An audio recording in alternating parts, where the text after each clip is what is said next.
Hello student, विसर्ग संधि का सेकंड पार्ट पढ़ने जा रहे हैं जिसमें थर्ड नियम, फोर्थ नियम, फिफ्थ और सिक्स्थ नियम है जो उसी का ही भाग है। यदि ए के बाद विसर्ग आए और उसके बाद ए से अलग कोई अन्य स्वर आए तो संधि करते समय, संधि का मतलब है जोड़ते समय, विसर्ग का लोप हो जाता है। लेकिन पास आए स्वरों में जो नज़दीक आ जाते हैं दोनों स्वर, उनमें संधि नहीं होती है, अर्थात वे दोनों आपस में सिरोरेखा से नहीं जुड़ते हैं। जैसे एत एव, इस तय में एव स्वर है, फिर विसर्ग है, और यहाँ ए से भिन्न कोई दूसरा स्वर है तो दोनों यहाँ मिल गए हैं और विसर्ग हट गया है, लेकिन यहाँ सिरोरेखा से ये दोनों शब्द नहीं जुड़े हैं। ऐसे ही रज में ए स्वर है और यहाँ ए से भिन्न उ स्वर है और यहाँ विसर्ग है, तो संधि करते समय विसर्ग तो हट जाएगा और आपस में ये दोनों स्वर नहीं जुड़ पाएंगे, अर्थात सिरोरेखा से नहीं जुड़ पाएंगे, और इस तरह से इनको लिखा जाएगा। इसके बाद पै विसर्ग प्लस आदि, यहाँ पर ए है स्वर, यहाँ फिर विसर्ग है और उसके बाद ए से अलग कोई भिन्न स्वर आ है, तो यहाँ पर संधि करते समय अर्थात जोड़ते समय विसर्ग तो हट जाएगा और ये दोनों हैं जो इस तरह से लिखे जाएंगे, अर्थात सिरोरेखा से नहीं जुड़ेंगे, अलग अलग ही रहेंगे। अगला नियम 4 है, यदि विसर्ग से पहले ई या उ आ जाए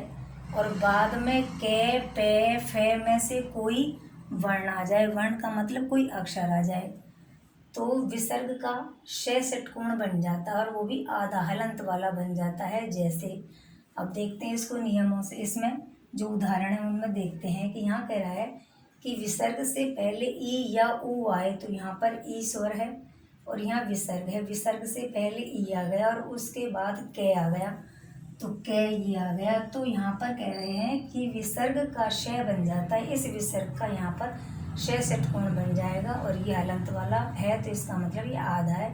तो ये दोनों निष्कपट हो जाएंगे। ऐसे यहाँ पर विसर्ग से पहले उ है और विसर्ग के बाद है जो प्लस के बाद वो है कै है, ये वाला कै है, तो यहाँ विसर्ग तो हट जाएगा और इसके स्थान पर षटकोण से बन जाएगा, तो बनेगा दुष्कर्म। ऐसे ही यहाँ पर ई स्वर है और यहाँ पर ये विसर्ग है और उसके बाद ये पै है, तो यहाँ पर निष्पाप है, तो यहाँ विसर्ग का शय षटकोण बन जाएगा और बनेगा निष्पाप।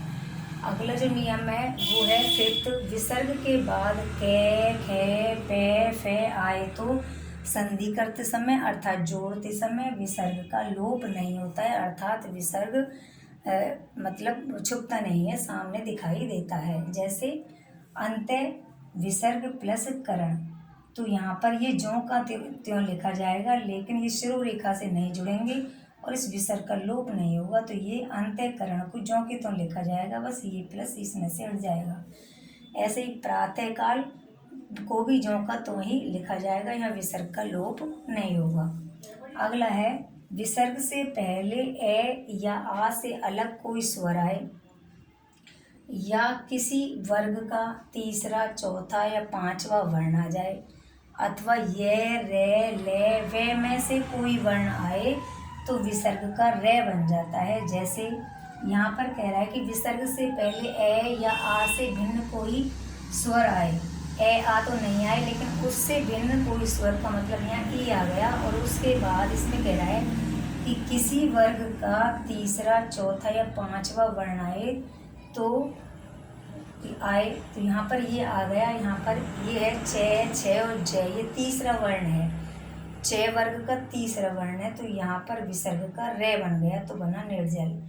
ऐसे यहाँ पर दू है, यहाँ पर उ जो स्वर है इसमें कह रहा है कि ए आ से भिन्न, मतलब ये दोनों को छोड़ करके कोई दूसरा स्वर यहाँ आ जाए, विसर्ग के बाद ये रे ले बे में से कोई वर्ण आए या फिर तीसरा, चौथा या पांचवा वर्ण आए किसी वर्ग का, तो यहाँ पर ये पे फे और बे, ये पे वर्ग का तीसरा वर्ण है, तो यहाँ पर विसर्ग का रे बन गया तो बना दुर्बल। ऐसे यहाँ पर निरर्थक, यहाँ पर ए आ से भिन्न ई स्वर आया है और उसके बाद विसर्ग है, और यहाँ पर ये कह रहा है कि ए आ से भिन्न कोई स्वर आए या फिर, तो यहाँ स्वर आ गया ए, इसलिए यहाँ पर विसर्ग का बना रे निरर्थक हो गया। अगला है नी, ये ए आ से भिन्न स्वर ई है और यहाँ पर स्वर है और उसके बाद ये मैं मम है, तो मैं ये पे फे बे भे मैं, ये पंचम वर्ण है, तो यहाँ पर कह रहा है तीसरा चौथा पांचवा वर्ण आए तो यहाँ पर ये विसर्ग का रे बन जाता है, तो ये बन गया निर्मम। इस तरह से ये संधि के तीनों है